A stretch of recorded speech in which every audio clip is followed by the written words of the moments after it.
Di awal mula penciptaan, sebelum ada malam dan siang, sebelum bintang-bintang menyala dan matahari bersinar, alam semesta hanyalah kekacauan.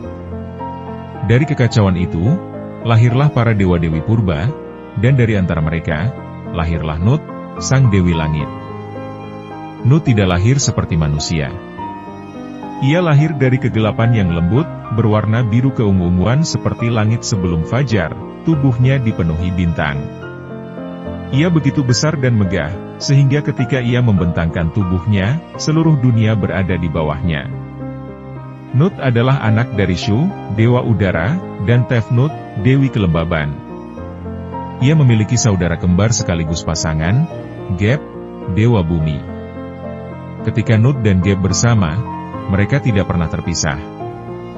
Mereka berpelukan erat, langit dan bumi menjadi satu.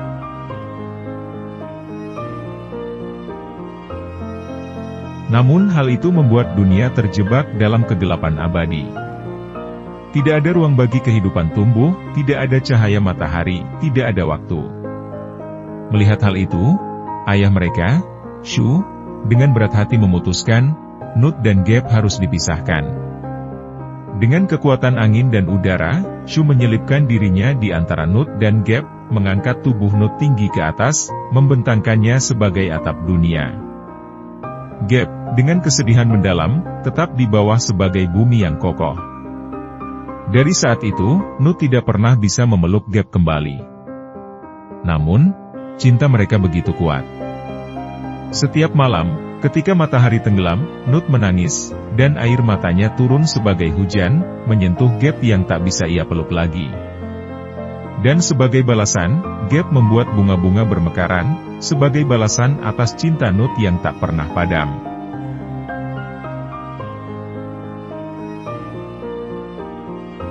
Walau tubuh Nut dibentangkan tinggi di langit dan ia tak lagi bisa bersatu dengan Geb, cinta mereka tak pernah padam. Dan dari cinta yang terpisah jarak itu, Nut mengandung 5 anak ilahi, anak-anak yang kelak akan menjadi tokoh utama dalam kisah-kisah agung Mesir kuno. Namun, kelahiran mereka tidak diizinkan oleh Dewa Ra, penguasa matahari yang sangat kuat dan takut pada takdir. Ramalan telah menyatakan bahwa keturunan Nut akan menjatuhkan kekuasaan dewa-dewa lama dan membawa tatanan baru. Maka, Ra mengutuk Nut, kau tidak boleh melahirkan di hari manapun, di malam manapun, dalam satu putaran matahari pun. Nut menangis, membanjiri langit dengan hujan bintang. Tapi ia tidak menyerah. Nut meminta bantuan Thoth, dewa kebijaksanaan dan waktu. Thoth, dengan kecerdasannya, menantang Khonsu, Dewa Bulan, dalam permainan sejenis dadu ilahi. Setiap kali Thoth menang, ia mengambil sebagian cahaya bulan, dan dari cahaya-cahaya curian itu, ia menciptakan 5 hari tambahan di luar kalender Ra, hari-hari yang bukan siang, bukan malam. Hari-hari ini disebut hari-hari suci, dan disinilah Nut akhirnya dapat melahirkan Osiris, anak pertama, yang kelak menjadi dewa kehidupan dan kematian. Horus Tua, dewa langit pertama. Set, dewa kekacauan dan badai. Isis, dewi sihir dan cinta yang penuh rahasia. Neptis, dewi malam dan kesunyian. Kelahiran anak-anak Nut mengguncang dunia para dewa. Ra murka, tapi tak bisa membatalkan kelahiran itu, hari-hari Thoth tak termasuk dalam putaran waktu yang diciptakan Ra sendiri. Dan seperti ramalan yang dikatakan, salah satu dari anak Nut kelak akan menjadi penguasa dunia orang hidup dan mati.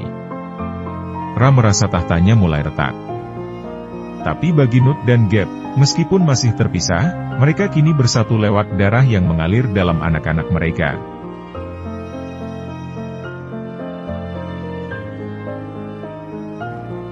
Nut menyaksikan semuanya dari atas, bintang-bintang di tubuhnya menyala redup ketika putra-putrinya yang dahulu ia lahirkan dengan cinta mulai saling menghancurkan. Anak sulungnya, Osiris, tumbuh menjadi dewa yang dicintai oleh umat manusia. Ia mengajarkan mereka bercocok tanam, hidup damai, dan menghormati alam. Ia adalah simbol kesuburan dan kehidupan.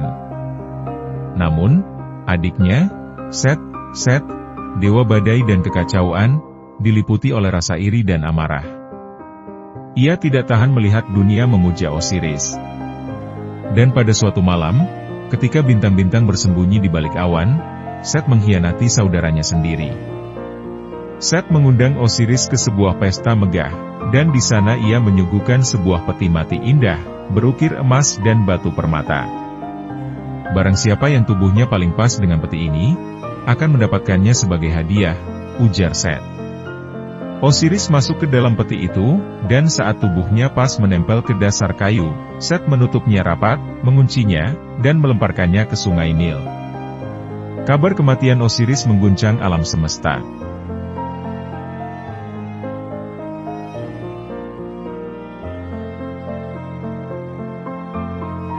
Di langit, Nut berteriak dalam keheningan. Suaranya tak terdengar manusia, tapi badai petir meledak di angkasa.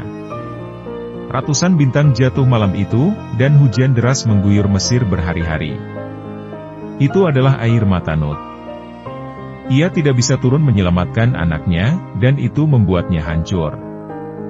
Isis, saudari dan istri Osiris, mencari tubuh sang suami ke seluruh Mesir. Dan Nut, meski terikat di langit, membantu dengan caranya sendiri. Ia membuat bulan bersinar terang di malam hari, menerangi jalan Isis. Ia mengirim bintang penunjuk arah, agar Isis tidak tersesat. Ia mengirim angin lembut, yang membawa bisikan tempat terakhir Osiris disembunyikan. Namun ketika tubuh Osiris ditemukan, sudah hancur, dan lebih buruk lagi, Set memotong-motong tubuh itu menjadi 14 bagian.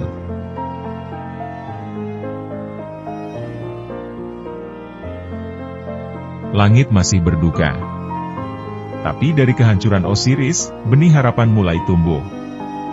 Isis, yang berhasil menyatukan kembali potongan tubuh suaminya, menggunakan kekuatan sihir dan doa yang begitu dalam hingga mampu membangkitkan Osiris untuk satu malam, malam yang hanya bisa terjadi karena Nut sendiri menahan waktu.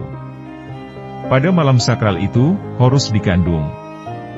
Nut, yang menyaksikan semuanya dari langit, menahan matahari agar tidak terbit, membiarkan bulan tetap bersinar, agar kehidupan baru dapat tumbuh dari kematian. Isis melahirkan Horus di tempat tersembunyi di rawa-rawa delta Nil, jauh dari jangkauan Set. Nut menggantung bintang pelindung di atas tempat itu, bintang yang kelak dikenal manusia sebagai Sirius, pertanda datangnya musim banjir, dan musim kehidupan. Set tahu tentang kelahiran Horus, dan ia takut.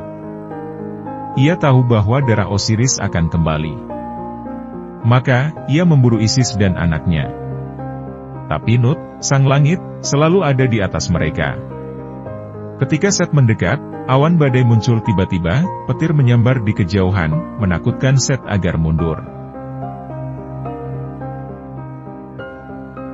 Ketika Horus demam, embun malam turun lebih lembut, membawa ketenangan dari langit. Horus tumbuh dengan didikan penuh cinta dari Isis dan perlindungan diam-diam dari Nut. Ia memiliki mata tajam seperti elang, keberanian ayahnya, dan kecerdasan ibunya. Namun, dari Nut ia mewarisi sesuatu yang lain, pemahaman akan keseimbangan langit dan bumi, dan bahwa pertarungan bukan hanya tentang kekuatan, tetapi tentang menjaga harmoni dunia. Ketika Horus dewasa, ia berdiri menatap langit malam, dan melihat bentuk ibunya tercetak di langit penuh bintang. "Aku tahu kau selalu menjagaku, nenek langit," katanya dalam hati. Dan malam itu, bintang-bintang berkedip seperti menjawab.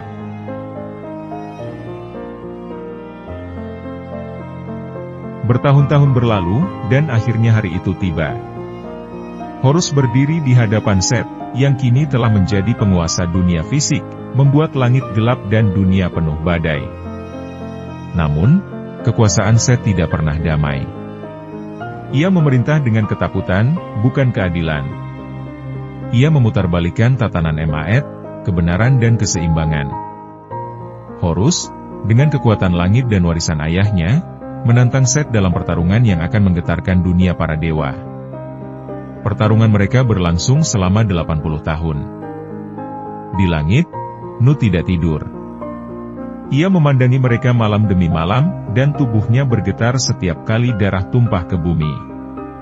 Pertarungan ini tidak biasa, kadang berupa pertempuran fisik, kadang berupa adu kecerdasan, bahkan adu bentuk. Ketika keduanya berubah menjadi hewan suci, Set menjadi Nil buas, Horus menjadi elang agung. Set mencuri satu mata Horus. Tapi Horus, meski kehilangan, tidak mundur. Dan Nut, melihat itu, menurunkan bintang paling terang dari tubuhnya. Bintang itu jatuh ke bumi dan menjadi mata Horus yang baru, simbol kekuatan, penglihatan, dan perlindungan.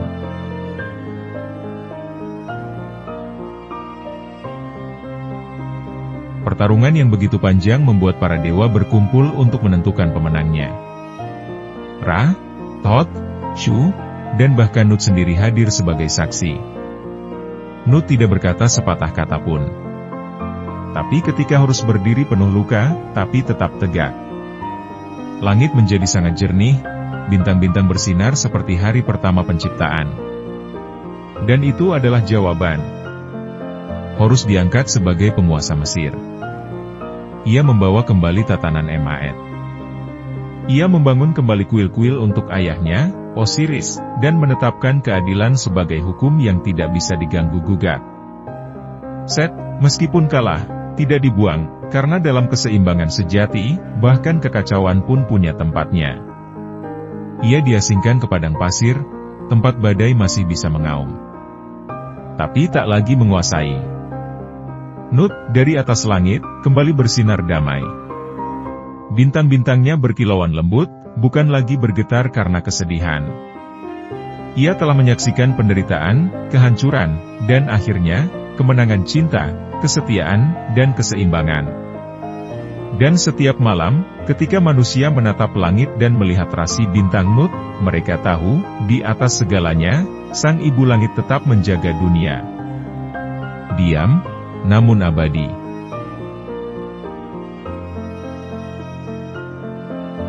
Terima kasih sudah ikut perjalanan seru bareng Urban Journey. Jangan lupa like, share, komen, dan subscribe biar nggak ketinggalan petualangan seru selanjutnya. Aktifkan lonceng, karena setiap tempat punya cerita, dan setiap perjalanan punya makna. Sampai ketemu di video berikutnya.